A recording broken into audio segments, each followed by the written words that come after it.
Something happening there? Hello? Yeah. Okay. Great. All right. So,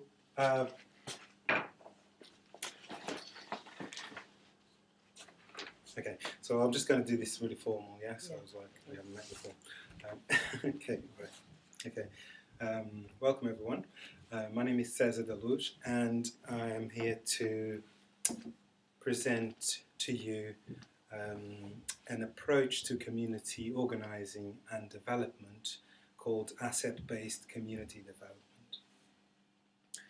Before I do that, I'll just let you know that the aims for today will be pretty much within this context to look at a little bit of the background around this. So I want to just touch very briefly on Paulo Freire's methodology, who was a Brazilian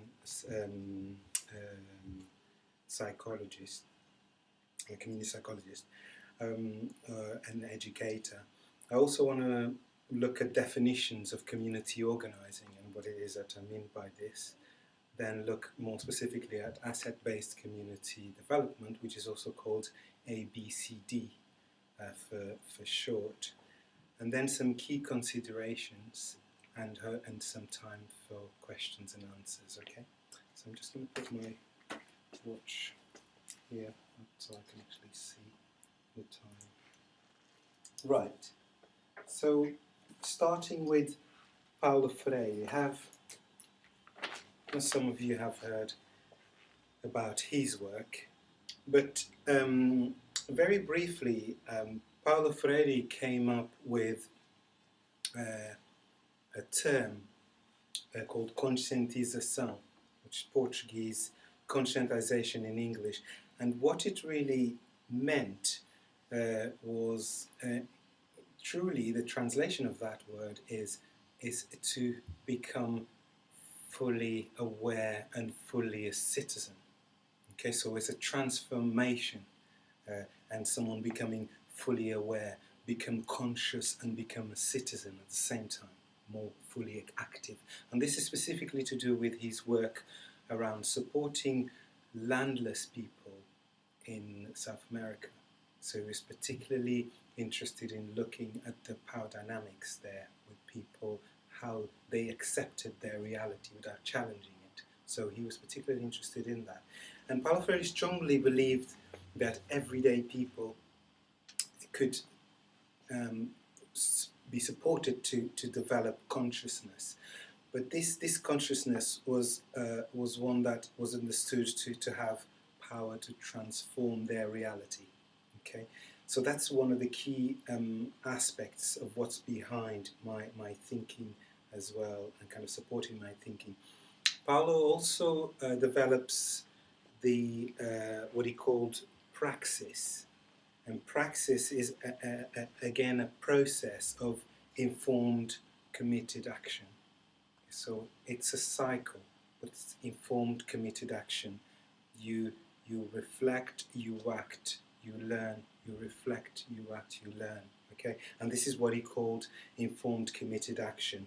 A definition or some explanation of this by two people that studied Paulo Freire closely. I'll just read this passage. It says that so praxis is not simply action based on reflection. It says that it is action which embodies certain qualities. These include a commitment to human well-being and the search for truth and respect for others. So quite deep stuff. It says it is the action of people who are free and who are able to act for themselves. So this is what Paulo Freire developed as practice, a praxis.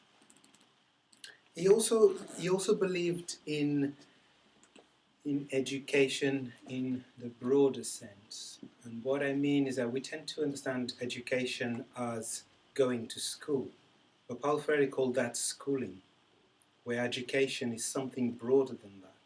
So is using knowledge in a different way. So he talks specifically about the banking education, which is pretty much like, you know, in a bank, you slot in, you put your money in, and it gets to a point, you get some bonuses. Okay, so education or schooling, as he looked at it, was really in those terms. And so he believes that education is more than that. It's not about slotting in knowledge and then going for an exam and then pass the exam and then go to the next one. So you're achieving those landmarks, but pretty much how are you using that individually, critically, okay, most important. So he believes that education is really about developing awareness, sensibility, and knowledge, and this supports the process of organising. I mentioned earlier community organising. There's different names for these things: community organising, community development, community animating. Pretty much fall under the same sort of definitions, pretty much, okay? So, and he thinks that developing awareness, sensibility, and knowledge is really important in the process of community organising, community development, okay? And he's particularly interested in, one example is around understanding the logical arguments between strategies and tactics, okay? So it's really important that people are able to understand what do these things have in common and what do they have which are not common. Okay, tactics and strategy. Okay, about the same.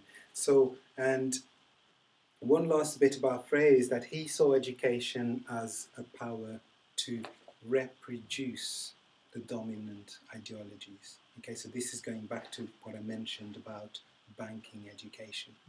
Okay, so if you are teaching people, and I happen to be the elected knowledge base, I'm teaching people to reproduce what I'm telling them without necessarily questioning that or without necessarily using that knowledge to then take it to other fields. Okay, so he talks about education as having this power. Education has the power to reproduce dominant ideologies. We can see that across the world.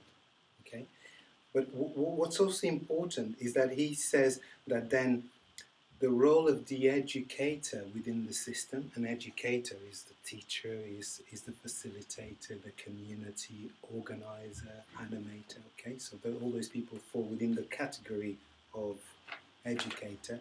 He says that the role for the educator is one that he can subvert that, okay? So education is can be used as a power to reproduce dominant ideology, but the educator can use his position within the system to subvert that. And so instead of reproducing dominant ideology, what the educator is doing is denouncing it, is stripping it bare in front of people, so people can understand what are the processes in place. Okay, so it's quite interesting. This is a very brief kind of introduction to Paulo Freire, to give you a sense of where I'm coming from in terms of my perspective of community organising. Okay, so I wanted to define community organising as well. So in terms of what it is, it's straightforward. A democratic, value-driven system. Okay, so community organizing is a democratic, value-driven process, and it focuses on the power that everyday people have by developing their leadership potential as well. Okay, so it's really looking at what it is, the power that each one of us has, and how can develop that, how can we develop that, how can we develop leadership skills and potential within people, everyday people. Okay, so you, me. In doing this, so in kind of focusing on everyday people and the power that they have and developing their leadership potential, it also brings people together, within communities. So different communities, whatever the identity of that particular community is, brings people together to work together and mutually on mutually identified issues. Okay, so whatever those issues are, people are coming together, bringing people together through this process and working together to address those issues, collectively identifying the problems and then reflecting over them, and at the same time then supporting each other to come up with the appropriate solutions to deal with these problems, okay, within that particular community. When community organizing is appropriately used, it's very effective, and it really challenges existing power structures when it is. And by power, I won't be going into that, but we're really talking about power dynamics and relationships. Okay, so for example, if we're talking about local council and power, not necessarily only of power of being elected, but for example, the power that the GP surgery may have over its clients as well. Okay, so really it's not necessarily just elected power. Now, for community organizing to be effective and long-standing, the community organizers, the community development workers, they need to be committed to the process that I talked about earlier, the praxis. Because it's really important that the community organizers is committed to that. So this action, reflection, learning, action, reflection, learning. Okay, so reflection, very important in this process. Okay, so that leads us very nicely into asset-based community development. Okay, I want you to think of community organizing as a big umbrella, and under this community organizing umbrella, there's different approaches to how to do that. Okay, how to do this community organizing, community development. Asset-based community development is one spoke of this wheel, if you want. There are many others, and I will talk about asset-based community development because I think it has a really strong potential to bring change and looking at healthy communities. But also, I'll very briefly mention another method or approach which is currently being used in some areas of the UK. Certainly people that we've done the course with, which are called Roots Solution Listening Matters. That's another approach, okay? But very much I'm going to focus on the ABC approach. Okay, so it's a strategic approach to community development, okay? ABCD. It's a strategic approach to community development. And it clearly focuses on genuinely identifying assets. Okay, so identifying and mapping assets within communities. Okay, so it's really looking at what are those capacities, what are those assets within each community that you're working in. This is rather than the approach where it's more traditional, where we map the needs, we map the inconsistencies, the problems, the deficiencies within a community. Okay, so as opposed to that, is looking at the community as a resource rather than as there's an issue, there's a set of problems there, let's go and sort it out. So he's looking at, okay, there are issues going on in this community, but there is also strengths, there's also capacities and assets there. How can we use those to transform that community, okay? So this is what asset-based community development is doing. And ABC is also complementary. It shouldn't be a method that's about substituting what's already there. So there might be something already in place. So ABCD is really looking at complementing what's there as an approach rather than replacing it. And I think it's important to define community, because we obviously, when we talk about community, we have different understandings of that, what that means. But for ABCD, community is formed of three main. So there is this triangulation.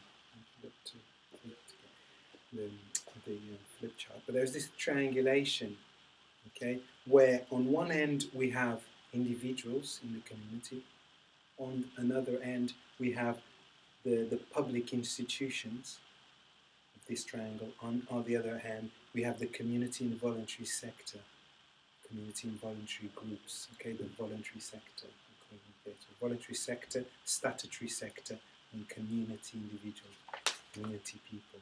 So this triangulation is what ABCD calls community, and it's very important. And you will see that more. So basically, we've got formal organisations, informal organisations, and then we have individual people. Yeah? So that's kind of the triangulation I'm talking about. It looks at three main key areas. Okay, this approach. So the three main key areas for ABCD are the asset-based, which is what we talked about just earlier. So asset-based. So we're looking at what are the strengths of the community. So start with that. So that's the first point of call. So port of call. Start with what is present within that community. Okay, without looking at what's the deficiency, what's lacking, what are the gaps, what are the needs, which is the tendency, certainly in the area of our work, is really looking at what's present at the moment, what it is that's available there. How can we map that and bring that to the fore? So that's one key area. The other key area is that it's internally focused. Okay, so the focus on it's on the agenda building. So it builds an agenda and the problem solving within that community. So we have looked at the assets, and now we're trying to build an agenda around what are the assets within that community and how to focus on dealing with particular issues within the community. So it's internally focused in that way. So it's developing people and communities in that way. And the last key area is relationship driven. So constantly ABCD, it's constantly, this is central part of it. It's constantly developing relationships within people in the communities and within organizations. So remember that informal, formal people. So constantly building and rebuilding these relationships until they work, until they bring about results. Okay, so those are the three main key areas of ABCD approach. Asset-based, okay, so we're looking for those assets within the community.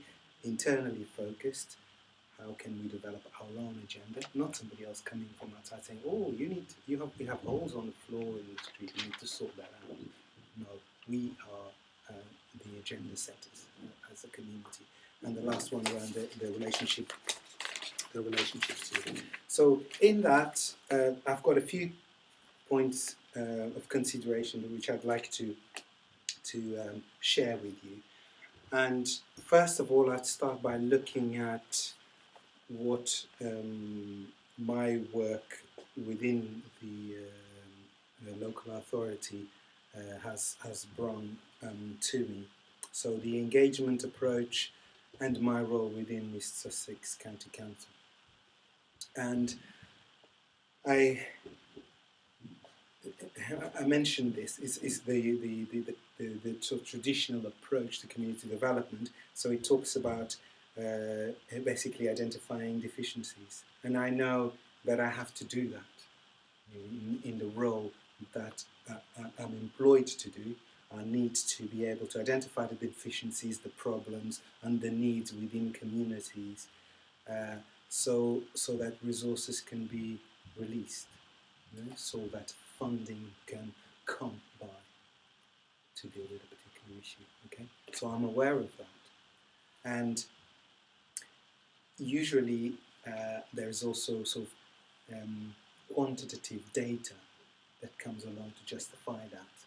There's 100 people who experience this, there's 2,000 people who experience that.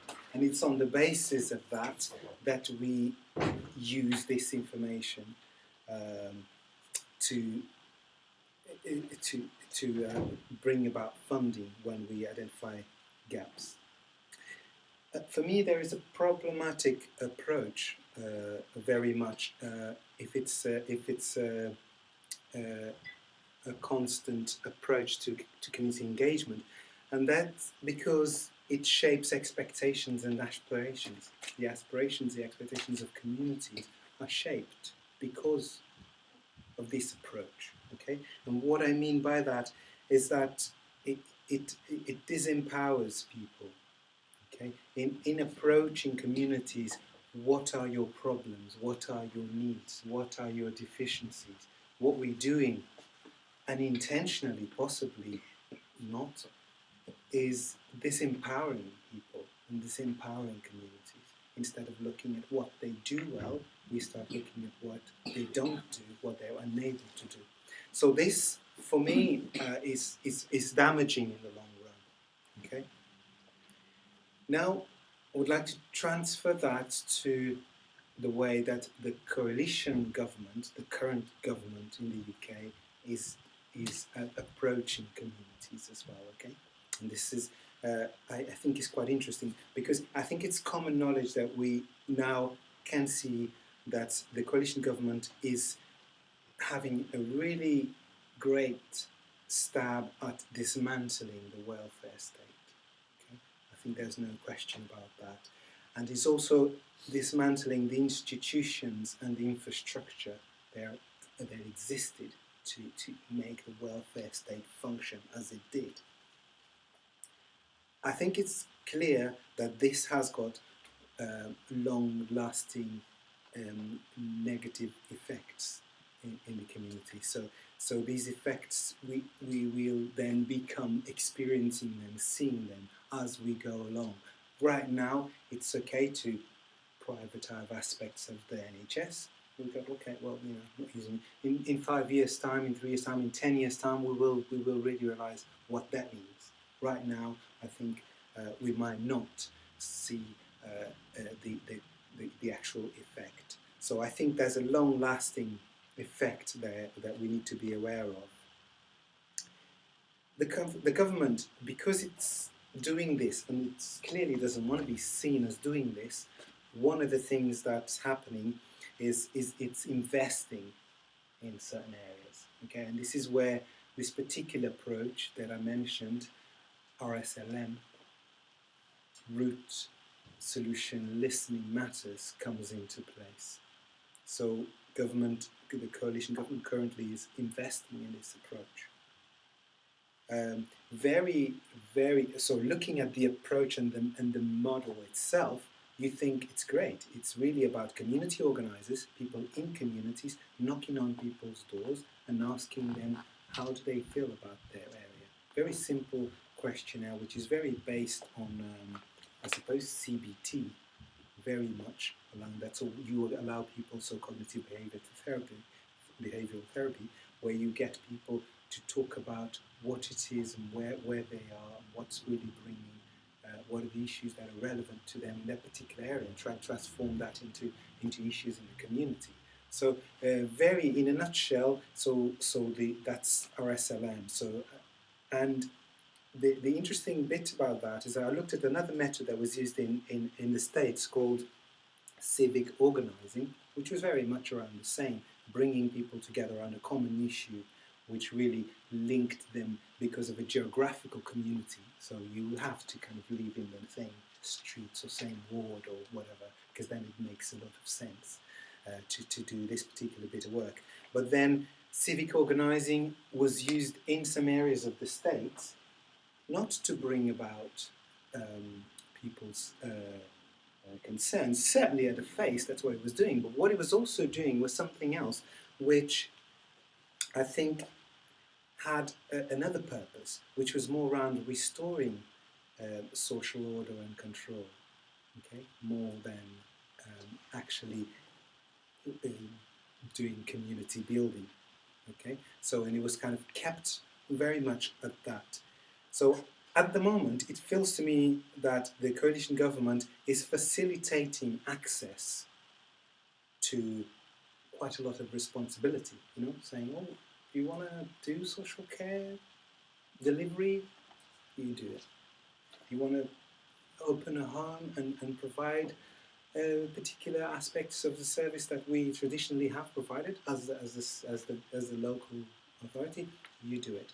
So there's a lot of responsibility going over, okay, going over to communities, but there isn't much power with that. Okay, so and I think it's very interesting kind of a look at that. At the moment, it feels to me that there's a lot of responsibility transferred to communities, community groups, people, organised people, but not necessarily power that comes with it. Okay, so we need both, I suppose, to be able to, especially we talk about neighbourhood changes and etc.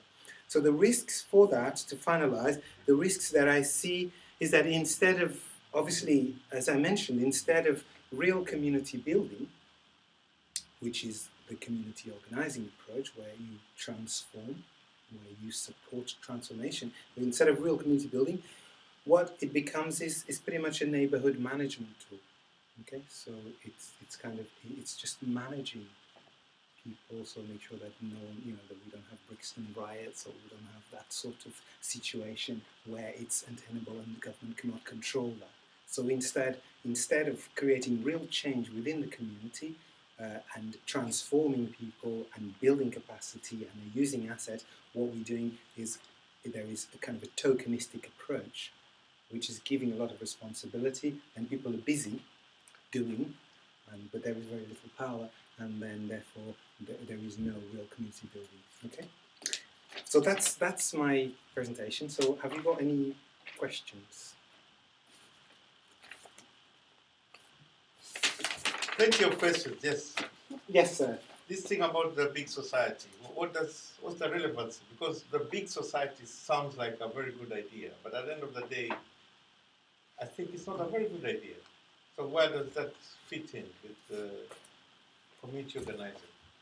Well, I think that's what I was touching on at the end. So we've got a government that's interested, or apparently interested, in involving and investing in the community.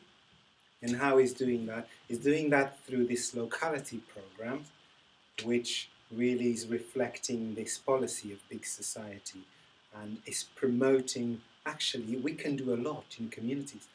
Is promoting this and bottling it. But the reality of it, that those things were existing already anyway. Informally, communities were and have been for centuries working pretty much like that, without the involvement necessarily of the government.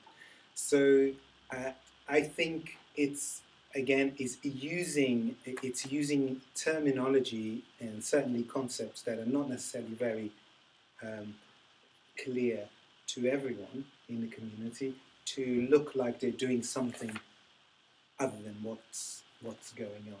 Because at the moment, if we talk about, oh look, we can help each other, we can do this, we can do that, is legitimizing the funding cuts, is legitimizing the destruction of the welfare state, which had been there traditionally to support the most vulnerable. It is not the responsibility of the community, individuals or community groups, to support the most vulnerable. That still should be the responsibility of the government, as we have it in the UK. And so I think the big society is kind of almost like a big cover-up. Yeah, but what my concern is, because I'm dealing with food banks, and the food banks are voluntary, ventures, and you have to find venues like here. And then the job center actually refers people to the food banks. So they bought it so cheap. You know, it's like, who makes the food banks? The society. Who refers people to the food bank? The government. But they don't even make any effort to even try to organize the food banks or make sure that. So how does that work with community organizing? But this is what I'm saying. So if the Who's got the government, power there? if the ideology is big society and is promoting that, so what we have is the local authorities then shying away from funding something like food banks. Then we have got the benefits being cut from that particular person, individual. So then we've got the government, national government, saying, "Oh, we've got all community organising," and we've seen that. And the community organising go around the communities in certain areas. They're very picked areas, very selected areas, where they go and talk to people about particular issues in their community. So it's almost like they're venting their air. They're venting their air, but at the same time, what they're venting their air through the community organizer, the government is very busy at dismantling that. Is very busy at cutting the funding for those particular areas, and which traditionally they had a responsibility for. So yeah, welcome. So that's why, you know. So I'm thinking, they have to. So there is. I mean, I don't know if everyone is into this, but David Cameron said that what was it? They was looking at 2,000, an army of 2,000 community organisers in the UK. Okay, but if we go back to what I was talking about, if what the government is doing is giving responsibility but no power, so the community organisers are doing what? Other than distract you from what's actually really happening in a way that you feel that you've got the power and you've got the voice? I don't know, it's just a question, but that's kind of how I feel. Yeah. Any more questions? Any questions? Just ask. Any questions? We're recording. You have to ask something. So that is many more questions. Is there anything that wasn't clear, or anything that you particularly liked or would like to maybe do further sort of research personally? Anything that's kind of struck a chord with you? What's going to the code? You were going to say something? I was thinking about you were quoting about this Brazilian. Paulo Freire. Yeah, about his idea.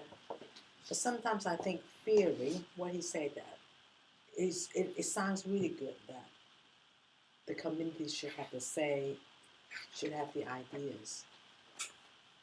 It has to become from the communities because they know what their problem is. They have to, but you need a lot of support from the government to back them up to get this theory work. Because if you live, for example, I was thinking about in Africa. There's a group of people. They're talking about it's a shell contaminate the land, and a lot of people, their villages and houses are. And this is the people's voice. That's the community. They want to fight back, but it's always been covered up because the money, the power of the big company and the government, and maybe that's corrupted company. They got money from and they cover it up. So at the end of the day, what the theory, it sounds wonderful, but in practical, in theory, in real life, it's not easy for a community to have the say to against the government because it depends on the circumstances and how rich the country is and how democratic the country is. So that's my theory about that. And I think that's a really good point, and this is why I'm saying that I mentioned one particular approach, which is one Paulo Freire, which is around developing the whole idea that people need to understand their own position, then the community's position, and then they start their opening up to the community and to social, political issues. Of course, within that, what we're doing, and this is where community organizing becomes important as a vehicle to link people up with channels of power, understanding how that works. It is not only about, because, like you said, a corrupt government is a corrupt government. In the UK, for example, right now we're not talking necessarily about a corrupt government. However, the government is still able to control you if you are not aware of how to use the same systems that they use to change that. And obviously it takes work, and this is what Paulo Freire talks about, conscientization. So it's not only about being nice. So, what, for example, if we talk about Paulo Freire's work was around people who, masses of people who couldn't read. So he worked a lot with people who couldn't read, and so adult education programs, because by supporting people to be able to read, then they moved on to the next stage of understanding why and why certain things were happening. And then not everyone was politicized and articulate or even willing to take on certain um, organizations like the government. But if people are informed and they know what's going on, they can form civil societies, they can form social enterprises, they can form unions, they can form cooperatives, they can come together and stand. Because at the moment, if we're not together, if we're not coming together with an ideology or several, well, what's happening is it's individual people against something that's quite organized. And what we have is also that we know that the right, the left and the right, in terms of politically, the right's always been more organized. So what we have organizations in society which are there. So there's different levels of power within society, which some of them are historical, like this one around on the right and the left. Well, you see, for example, we've got things like anti-fracking, where we're involved with. So what we have people voicing their discontent about a particular issue, but then it needs to have more organizing, because at the moment what it looks like is that that voice came up of the parapet and then it stopped, and then we have got on the other side we have got landowners who tend to be from the right. We have got company CEOs who tend to be from the right. We have the Prime Minister who happens to be from the right, the Queen who happens to be from the right, and whoever else you want to name who are part of this network which influence each other, whether they're visible or not. So we can talk about the Queen, which is visible, or we can talk about the Freemasons, which are invisible. They all contribute to this particular network where certain policies then are put at the table, certain issues are discussed on the table and some are not. So some elements are about keeping anti-fracking out of the agenda, so it's not talked about, then there's no decision to be made. And that's the right infrastructure works really well to do that. Or we have other elements, which is the issue is on the table, it's discussed, but around the table is mainly people who are linked into that right infrastructure anyway. So the decision's already kind of pretty much made, so we can bang against the table. So unless if we're looking at how to organize ourselves in that sense, and I think so, the left is always going to be at a loss. And it's not because there isn't good organisation in a particular town, or etc. It's been talking about the whole fabric of society and the way that it's interlinked. So it's tricky, but I think that's power. That's talking about power more, and obviously there's different levels of power. And I agree with your point, but I do think that the agenda and what's on the agenda, and certainly one really when it's democracy for what it is really allowing people to bring about as they can their own knowledge when they get there, so with support. But there are different approaches to this. This is what Frey was talking about, yeah. So it's not me coming in from the outside and saying, this is what you need to do. Right? It's people within that community finding what are their impacts and how is that working for them, and try to find the solutions within that. And we're supporting them, but not agitating, which is another guy we also looked at in our studies, which is Alinsky, who was really much about, you need to do this is how you do it, and do it now. And she was basically agitating outside. It does bring results, so it depends. It depends, okay? It depends on what is the approach. So that what I'm saying is this is one approach, and there are several approaches that can be used in order to challenge power, and certainly the dominant power and ideology. Yeah. So that's a good point. Any more questions? I was going to say that I quite liked it because being a counsellor and very person-centred, it seemed very person-centred. Instead of going in there and being directive and saying this is what they need, you ask them what they need and you find out what their strengths are. So you work with their strengths. So I quite like the model.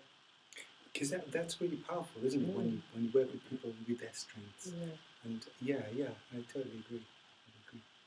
Cool. No more questions on that? No? Okay, I think that's fine. I think that's good done. Thank you, everyone. All right. Yes. Yeah. That's done. That's done.